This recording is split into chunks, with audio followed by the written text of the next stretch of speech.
नमस्कार बच्चों, इस वीडियो में हम पढ़ेंगे ऑक्सीजन परिवार के तत्वों के सामान्य लक्षण। उसमें पहला पॉइंट है ऑक्सीकरण अवस्था।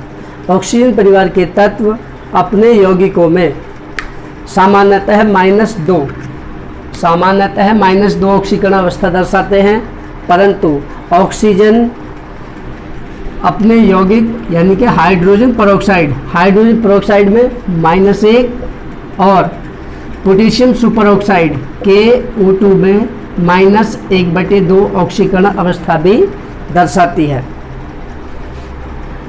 शेष तत्व ऑक्सीजन के अलावा जो सल्फर, सेलेनियम, टेल्यूरियम, पोलोनियम आदि तत्व हैं, ये अपने यौगिकों में -2 से लेकर +6 तक ऑक्सीकरण अवस्था दर्शाते हैं सामान्यतः।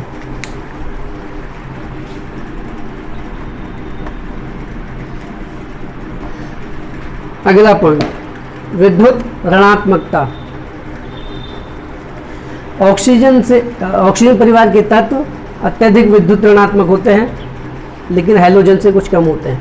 इन तत्वों की विद्युत ऋणात्मकता ऑक्सीजन से लेकर पोलोनियम तक यानी कि वर्ग में ऊपर से नीचे की तरफ जाने पर विद्युत ऋणात्मकता घटती जाती है। विद्युत ऋणात्मकता के घटने का क्रम है, ऑक्सीजन की ज़्यादा है, उससे कम सल्फर से कम सेलेनियम से कम टेल्यूरियम और टेल्यूरियम से भी कम पोलोनियम की। Next point, hydride. ऑक्सीजन परिवार के तत्व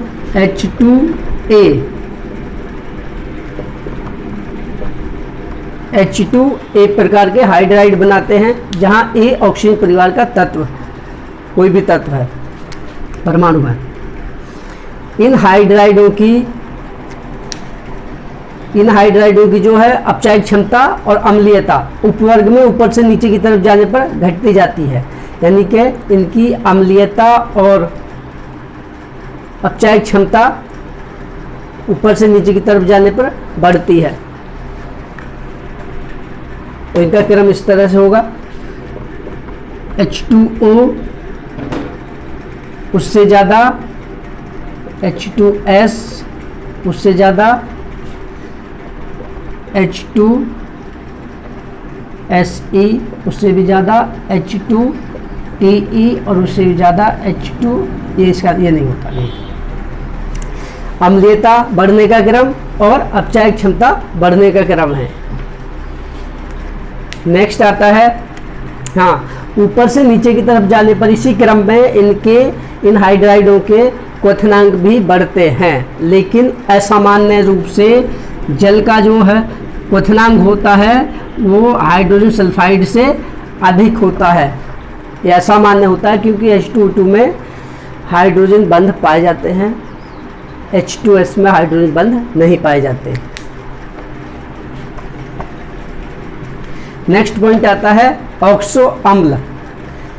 ऑक्सीजन परिवार के सभी तत्व केवल ऑक्सीजन को छोड़कर H2AO प्रकार के ऑक्सो अम्ल बनाते हैं, जिनकी अम्लीयता ऊपर से नीचे की तरफ जाने पर, उपवर्ग में ऊपर से नीचे की तरफ जाने पर घटती है। तो ऑक्सो अम्ल क्या होंगे, एक ही जगह ऑक्सीजन परिवार का तत्व रहेगा। H2SO4 यह है सल्फ्यूरिक अम्ल।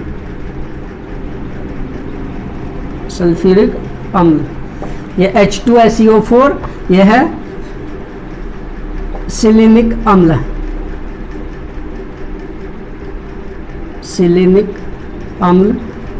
और ये H2TE4 टेल्यूरिक अम्ल।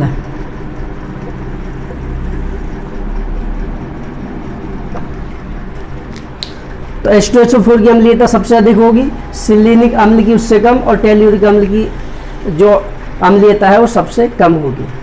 तो इस वीडियो में आज के लिए इतना ही पर्याप्त है। Thank you.